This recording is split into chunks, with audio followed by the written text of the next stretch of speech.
Assalamualaikum warahmatullahi wabarakatuh. Salam sejahtera untuk kita semua. Perubahan iklim yang saat ini telah terjadi telah mempengaruhi berbagai ekosistem termasuk ekosistem laut. Salah satu dampak yang paling nyata di Indonesia sendiri diketahui dari hasil penelitian sebelumnya yang menunjukkan bahwa Sardinia lemuru, salah satu ikan pelagis bernilai ekonomis tinggi di selatan Indonesia, terus mengalami penurunan jumlah tangkapan selama 1 dekade terakhir. Penelitian sebelumnya telah mengaitkan bagaimana variasi SST, klorofil A, dan dinamika laut secara umum hingga mempengaruhi Sardinia lemuru. Namun dari berbagai penelitian tersebut, sayangnya belum banyak yang membahas secara detail bagaimana mekanisme mulai dari terjadi variasi iklim, mempengaruhi faktor oceanografi fisis, hingga berpengaruh terhadap plankton dan akhirnya menyebabkan penurunan jumlah lemuru. Oleh karenanya, saya Muhammad Firmanuruddin di bawah bimbingan Dr. Ernat Mutiara Rahmat Putri mengambil topik penelitian berikut untuk menjawab pertanyaan tersebut. Daerah kajian yang dijadikan fokus pada studi ini adalah daerah selatan Jawa Timur hingga Nusa Tenggara Timur, dengan data yang digunakan berupa data net primary productivity dan biomasa zooplankton hasil model ekosistem NEMO 3.6 PISCES versi 2. Data jumlah tangkapan lemuru diperoleh dari 3 pelabuhan perikanan di Indonesia, serta digunakan pula data klorofil A dari World Ocean Database dan pengukuran NPP citra satelit untuk melakukan verifikasi data. Untuk menganalisis bagaimana pengaruh musim serta variasi iklim antar tahunan, digunakan data kecepatan angin serta Ocean Nano Index dan Dipole Mood Index.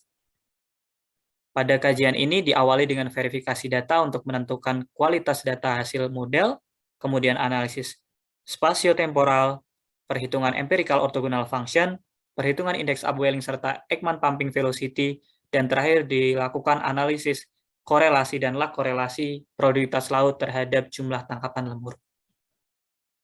Dari penelitian yang telah dilakukan dapat ditarik kesimpulan bahwa kondisi NPP dan biomasa zooplankton hasil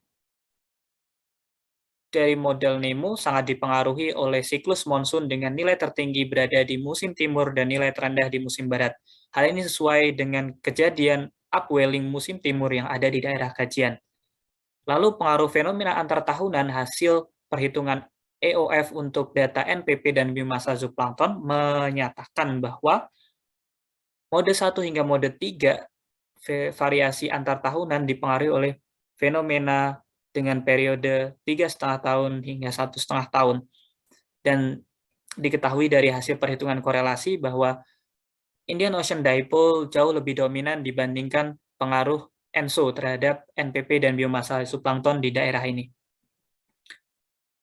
Anomali produktivitas laut akan sangat berpengaruh terhadap jumlah tangkapan Sardinia lemuru. Hal ini dibuktikan dengan hasil perhitungan anomali NPP dan biomasa zooplankton di 2 daerah, yaitu secara global di seluruh area kajian dan mengambil sampel selatan Banyuwangi hingga Selat Bali.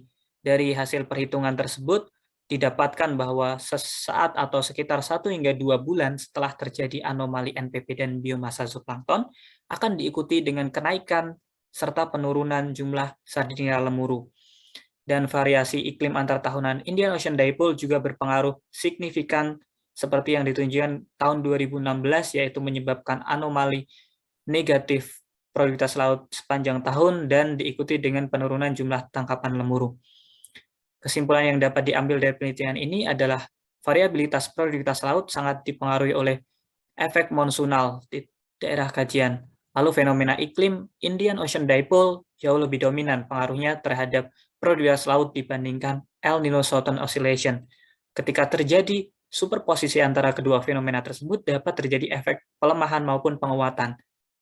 Dan jumlah tangkapan lemuru sendiri mengalami kenaikan sekitar 1 hingga 2 bulan setelah terjadi anomali positif dan mengalami penurunan sekitar 1 hingga 2 bulan setelah terjadi anomali negatif produktivitas laut.